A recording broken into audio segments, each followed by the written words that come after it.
स्वागत है आप सभी का बाजिंग न्यूज पर। एक नजर डाल लेते हैं बाजार के ताजा हाल पर। इस वक्त अगर आप निफ्टी के करंट लेवल्स को देखें तो निचले लेवल से थोड़ी रिकवरी जरूर आई है।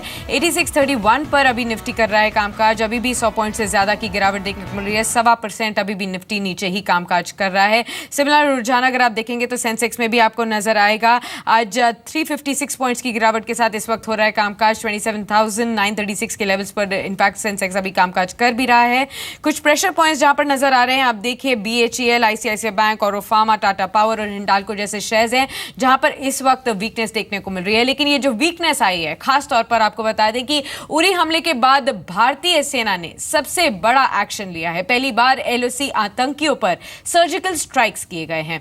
Director general of military operations ने प्रेस कॉन्फ्रेंस करके ये बताया कि सर्जिकल स्ट्राइक्स की बात बताई और इसी बीच बाजार में भारी गिरावट भी देखने को मिली थी, जिसके बाद अब हल्की रिकवरी जरूर देखने को मिल रही है। और आज एक्सपायरी का भी दिन है और वोलेटिलिटी का भी सीधा असर देखने को मिल रहा है। लेकिन कौन कौन से ऐसे शेयर्स हैं जहां पर इस दौरान खासतौर पर सबसे ज्यादा इंपैक्ट देखने को मिला और कौन से शेयर्स हैं जहां पर रिकवरी देखने को मिली, बताने के लिए हमारे साथ अंचल भी न्यूज रूम से मौजूद है।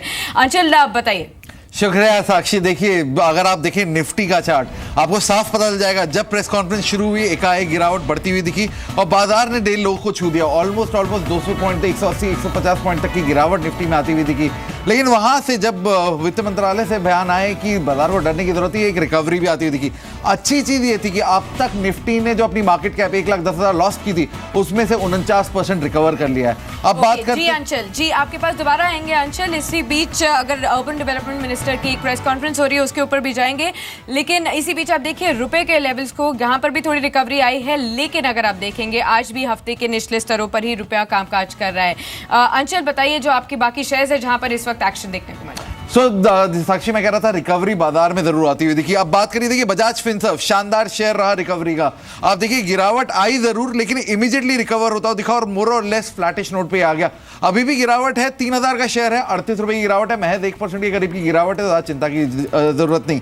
एस्कॉर्ट्स एक और काउंटर था, एक टाइम पे सबसे ज्यादा गिरने वाले शेयरों में शामिल था। ये करीब 10% तक स्लिप कर गया था, वहां से ऑलमोस्ट 5% की रिकवरी एस्कॉर्ट्स के शेयर में आ गई और अभी भी ट्रेंड रिकवरी का ही जारी है। दूसरी और रेमंड्स के शेयर में नजर डालिए। अगर 12 बजे के करीब आप इसे देखते हैं, इसमें एक भारी गिरावट, एक सिंगल टिक आया जो बिल्कुल डे लो पे लेके जाएगा इसको। ऑलमोस्ट देखें तो 11% की गिरावट आ गई थी, वहां से ये शेयर 5% रिकवर हो चुका है। काइटेक्स गारमेंट शेयरों में तेजी बनी हुई थी। काइटेक्स गारमेंट में पेन जरूर आया, लेकिन एक अच्छी रिकवरी भी साथ साथ देखने को मिली। 3.5% रिकवर हो गया। रही बात अब इंडेक्स काउंटर्स की, इंडेक्स में हीरो मोटोकॉर्प एक शेयर है जिसने शानदार रिकवरी दिखाई। शेयर गिरा जरूर, लेकिन फिर एक अच्छी रिकवरी है और अब वापस से हरे निशान में करीब 1% की बढ़त इस शेयर में आती हुई दिखी। तो हीरो मोटोकॉर्प इंडेक्स का एक ऐसा काउंटर था शार्प रिकवर किया, लेकिन पेन अभी भी बहुत सारे शेयरों में बाकी है। साक्षी, डेल्टा कॉर्प को देखिए, गिरा और उसके बाद रिकवर नहीं हो पाया, अभी भी 8% नीचे कामकाज कर रहा है शेयर। वहीं क्वालिटी लिमिटेड 7.5% की गिरावट इस शेयर में अभी दिख रही है।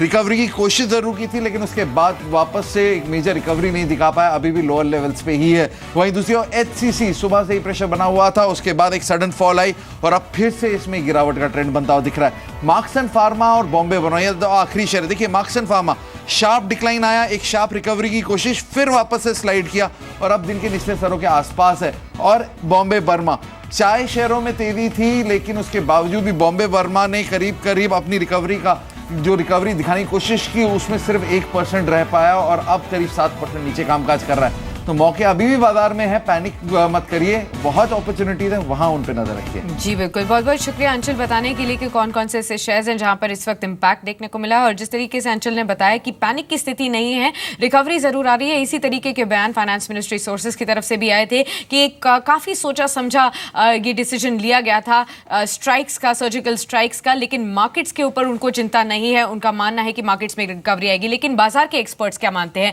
ये भी देख लेते हैं। खासतौर पर HDFC बैंक के अभय आयमा के मुताबिक निवेशकों को बाजार में मौजूदा गिरावट से घबराना नहीं चाहिए और पूरी स्थिति साफ होने के बाद ही अगली रणनीति बनानी चाहिए। साथ ही कुछ और एक्सपर्ट्स ने भी बातचीत की, आपको सभी की राय सुनवाते हैं। अगर ऐसा कुछ होता है, अनसर्टेनिटी होती है, तो market normally since it was buoyant also reaction आया है तो स्वाभाविक था। But to have a clear picture, अगर जब तक कि डिटेल में पता नहीं चलेगा और खासकर अदर साइड से कैसा रिएक्शन होता है in terms of statements, it is too early और too premature to take a view. उस इस तरह की नर्वसनेस होती है, तो एक रिस्क ऑफ ट्रेड की वजह से डिस्पाइट वैल्यूएशंस या फिर despite promising reforms and promising economy to invest in, एक नर्वसनेस की वजह से एफआई सेल ऑफ जनरली करते हैं. बट आई थिंक मार्केट्स में generally you should see domestic institutions buying. इसमें अभी एक शॉर्ट सेलिंग का बहुत बड़ा दौर हम ऑब्वियसली फैक्टर होगा, जिसकी वजह से हम इतना शार्प फॉल देख रहे हैं. But I think as news of stability comes in, क्योंकि इस तरह का जियोपॉलिटिकल टेंशन ग्लोबल लेवल पे एक बैलेंस व्यू जब ग्लोबल इकोनॉमीज लेती हैं, ग्लोबल गवर्नमेंट्स लेती हैं, तो उसमें एक स्टेबिलिटी लाने की इमीडिएटली एक्शन उसका होता है एट अ ग्लोबल लेवल. तो एस्केलेशन इसका होना बहुत it will be more of war of word. मुझे लगता है कि इसमें सबसे बड़ा फैक्टर ये है कि ये मार्केट ने एक्सपेक्ट किया हुआ सिचुएशन और आउटकम नहीं है. Market is not prepared for this. At the same time today being the last day और द एक्सपायरी डे भी उसका इम्पैक्ट काफी आ जाता है. तो मार्केट में थोड़ा एग्रेसिव रिएक्शन दिया है ये न्यूज को. End of course for couple of weeks or couple of days markets would like to wait and watch as to how next level of developments are happening, what is Pakistan's move, etc. So I think in that market जो correction की राह देख रहा था, probably this would provide that reason for a slight correction in the market. ऐसे air strike और पाकिस्तान और India के बीच में मेरे ख्याल से मार्केट का एक अंडरलाइन व्यू है कि this will not escalate beyond a point. Okay. Because both are nuclear powers and both know their strength as well as limitations. So definitely this blowing out into any major war is not what market would factor in. But from an overbought position, market can go into a cautious mode. जी बिल्कुल. तो आपने सुना market के दिग्गज brokerage houses की क्या reports हैं, किस तरीके का उनका मानना है कि उनका जो ये स्ट्राइक्स हुई हैं ये एक लिमिटेड तरीके से ही बढ़ाई जाएंगी और इसमें कोई एस्केलेशन ऑफ वॉर की उम्मीद नहीं है उनको. हालांकि बाजार के लिए कहीं ना कहीं एक करेक्शन ज़रूर आ सकता है और उस करेक्शन में आप ज़रूर खरीदारी का मौका ढूंढ सकते हैं. ऐसे में देख लेते हैं कि कौन से ऐसे स्टॉक्स और शेयर्स हैं जहां पर इस वक्त बाजिंग एक्शन देखने को मिल रहा है. बताने के लिए संदीप भी हमारे साथ मौजूद हैं. संदीप बताइए. शुक्रिया साक्षी. देखिए बाजार में रिकवरी हुई लेकिन उसके बावजूद भी अब भी निफ्टी में करीब 125 पॉइंट के आसपास की गिरावट है. और निफ्टी को गिराने वाले काउंटर्स में अगर आप देखें BHEL, Aurobindo pharma, Tata power, ICICI bank, Hindalco Grasim जैसे जो काउंटर्स हैं वो बाजार की गिरावट में आज सबसे ज़्यादा कंट्रीब्यूट करते नजर आ रहे हैं. मिड कैप्स में भी काफ़ी ज़्यादा प्रेशर है. उसमें आप पेन पॉइंट्स देखें तो Sarda Energy, Delta Corp, Sintex Industries, GMR Infra, JSW Steel, MRPL, ये मिड कैप साइड के कुछ काउंटर्स हैं जहाँ पे सबसे ज़्यादा दबाव आज के दिन में देखने को मिल रहा है. फार्मा काउंटर्स ये अगर आप देखें पिछले 2 दिन से काफ़ी बड़े गेंस देखने को मिले थे. आज जमकर इन काउंटर्स में मुनाफा वसूली देखने को मिले. दबाव काफ़ी ज़्यादा है. अगर आप ऑर्किड फार्मा की बात करें, Sheeran bio, कोपरान, Venus remedies, Marksans, वीमेड, ये कुछ ऐसे काउंटर्स हैं जिनमें ज़्यादा प्रेशर आज के दिन में देखने को मिल रहा है. लिकर शेयर शुरुआत काफ़ी अच्छी हुई थी. केरला से जो बैन हटने की खबरें आई थी कि हट सकते हैं बैन वहाँ पे, उसकी वजह से तेज़ी आई थी. लेकिन बाद में देखिए प्रेशर काफ़ी ज़्यादा देखने को मिला. तिलक नगर देखिए, रेडिको खेतान, MP डिस्टिलरी, सोम डिस्टिलरी, पिंकन स्पिरिट, इन सब में आज अभी प्रेशर के साथ ही कारोबार देखने को मिला है.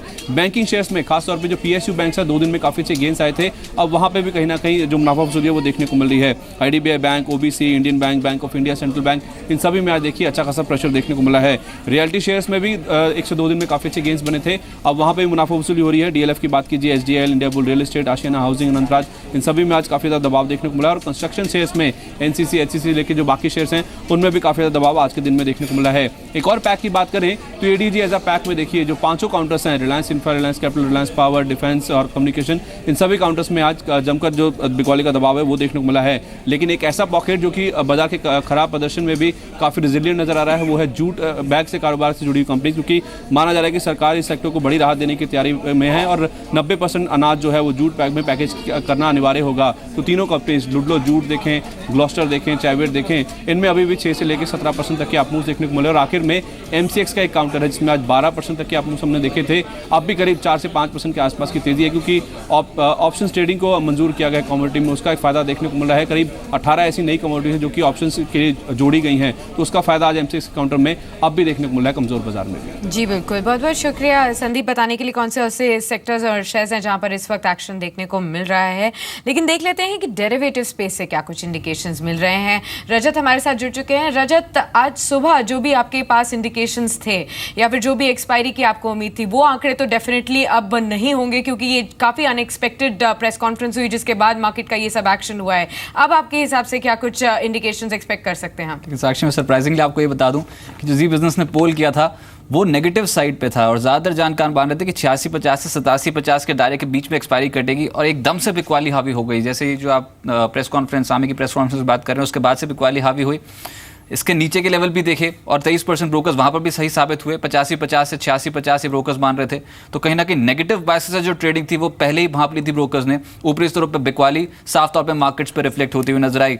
अक्टूबर सीरीज में आज जो प्रॉब्लम एरिया है उसमें ये देखिए 8600, 8700, 8800, 8600, 8500 और 8700 की जो पुट्स हैं, आउट द मनी पुट्स की मैं बात कर रहा हूँ, बाहरी पुट्स, वहाँ पर जो प्रीमियम्स हैं वो 90% से 160% का जंप शो कर रहे हैं। यानी कि कहीं ना कहीं हेज करने के लिए आज इंस्टीट्यूशंस की तरफ से पुट बाइंग बहुत स्ट्रॉन्ग देखने को मिली है और गिरावट अक्रॉस द बोर्ड है।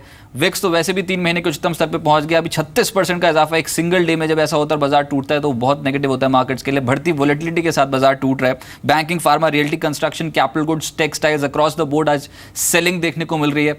और सबसे ज़्यादा टूटने वाले स्टॉक्स इस समय जेट एयरवेज, इस स्टॉक पे दबाव देखने को मिला। नेक्स्ट सीरीज पे ओपन इंटरेस्ट काफ़ी स्ट्रॉन्ग खड़ा हुआ। रियल्टी पैक का हाल बुरा है। HDIL, India bulls, real estate, DLF जैसे स्टॉक्स पे सबसे ज़्यादा प्रेशर बनता हुआ नजर आया वायदा बाजार पे। BHEL, Jain irrigation, OBC, banking क्षेत्र, सरकारी बैंकिंग खेमे की तो हालत बहुत नाजुक। ऊपरी स्तरों पे एकदम से प्रॉफिट बुकिंग हावी हुई और पूरी सीरीज के जो रिटर्न्स थे, जो पॉजिटिव पैसा ट्रेड हो रहा था, वो आज के दिन बिल्कुल साफ होते हुए नजर आए। निफ्टी बैंक खुद बिल्कुल फ्लैट हो चुका है सीरीज अगर कंपेयर करें तो। लेकिन कुछ स्टॉक्स जो इस सीरीज में आउट परफॉर्म कर गए हैं उसमें टायर स्टॉक शामिल है। सीएट, MRF, अपोलो टायर्स इस सीरीज के सबसे ज्यादा बढ़ने वाले स्टॉक्स हैं। 20 से 44% का रिटर्न सभी स्टॉक्स ने दिया। एब्सोल्युटली, बहुत बहुत शुक्रिया रजत बताने के लिए कि कौन कौन से शेयर्स हैं जहां पर अभी भी ट्रेडर्स का फोकस देखने को मिल रहा है। चलिए आगे बढ़ते हैं और आपको बता देते हैं कि जी बिजनेस एक बार फिर सरकार के दिग्गज मंत्रियों से उनके कामकाज का हिसाब लेने जा रहा है।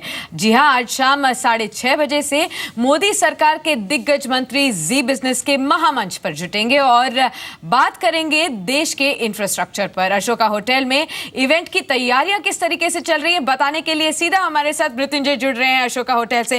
मृत्युंजय, किस तरीके का ये मंच इस बार क्रिएट हुआ है, क्या कुछ तैयारियां इस वक्त चल रही हैं? बिल्कुल साक्षी, आपको बता दें कि अब से करीब 4 घंटे बाद जी बिजनेस का चौथा मिनिस्ट्रियल कॉन्क्लेव शुरू होने जा रहा है जिसमें सरकार के 5 बड़े मंत्री शामिल हो रहे हैं। इसमें रेल मंत्री सुरेश प्रभु होंगे, ऊर्जा मंत्री पीयूष गोयल होंगे, ट्रांसपोर्ट मिनिस्टर नितिन गडकरी होंगे और साथ ही महेश शर्मा होंगे, टूरिज्म मिनिस्टर, और स्टील मंत्री चौधरी वीरेंद्र सिंह इस कॉन्क्लेव में शामिल होंगे। और इस कॉन्क्लेव की इस बार की थीम है बिल्डिंग इंडिया। और बिल्डिंग इंडिया को लेकर सरकार ने अब तक क्या काम किए हैं और क्या करने की ज़रूरत है, इस मुद्दे पर बेबाक सवाल और सरकार से किए जाएंगे। दिल्ली के अशोका होटल में ये इवेंट ठीक अब से करीब 4 घंटे बाद शुरू होने जा रहा है, जहां पर सरकार से पिछले 2-2.5 साल में बिल्डिंग इंडिया को लेकर क्या कामकाज हुआ है इसके ऊपर सवाल किए जाएंगे। सरकार के मंत्री जवाब देंगे। और आपको बता दें कि सवाल करने के लिए जी होंगे, अलग अलग राजनीतिक दलों के नेता होंगे, सांसद होंगे।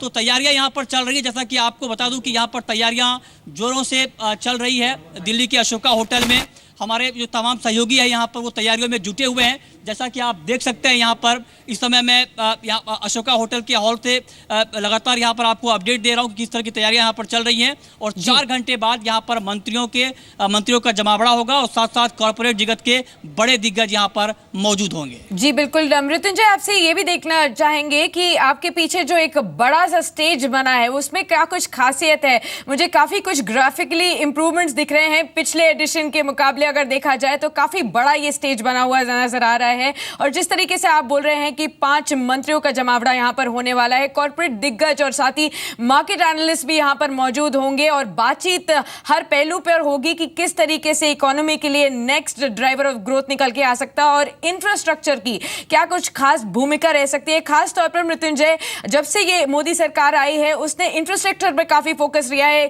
गवर्नमेंट स्पेंडिंग काफी बढ़ाई है, तो ये काफी बड़ा मुद्दा होने वाला है आज। बिल्कुल बिल्कुल साक्षी, और चूंकि जी बिजनेस देश का पहला हिंदी बिजनेस चैनल है, तो एक रिस्पॉन्सिबल चैनल होने के नाते हमारी ये जिम्मेदारी बनती है कि हम जनता को बताएं कि उन्होंने जिस सरकार को चुना है उस सरकार ने अब तक उनकी उम्मीदों को कितना पूरा किया है।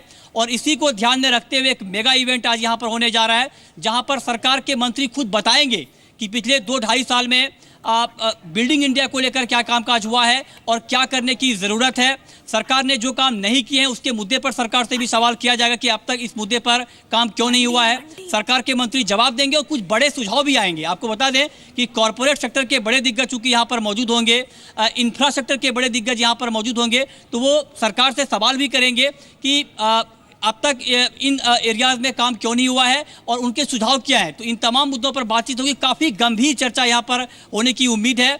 तो तमाम बड़े मंत्री भी यहाँ होंगे और साथ साथ आपको बता दें कि अलग अलग फील्ड के एक्सपर्ट यहाँ पर मौजूद होंगे जो इंफ्रा को लेकर अलग अलग तरह की अपनी राय रखेंगे। बिल्कुल, तो आप जुड़े रहिए जी बिजनेस के साथ और देखिए जी बिजनेस का चौथा मिनिस्ट्रियल कॉन्क्लेव अब से ठीक 4 घंटे बाद से। जी बिल्कुल, बहुत बहुत शुक्रिया मृत्युंजय जायजा देने के लिए कि किस तरीके का ये महामंच तैयार हो रहा है। अब से 4 घंटे बाद यानी कि 6:30 बजे शुरू होगा जी बिजनेस का 4th addition of ministerial conclave. तो देखना मत भूलिए। लेकिन इसी नोट पर बजिंग न्यूज को यहीं समेट लेते हैं। मुझे दीजिए इजाजत।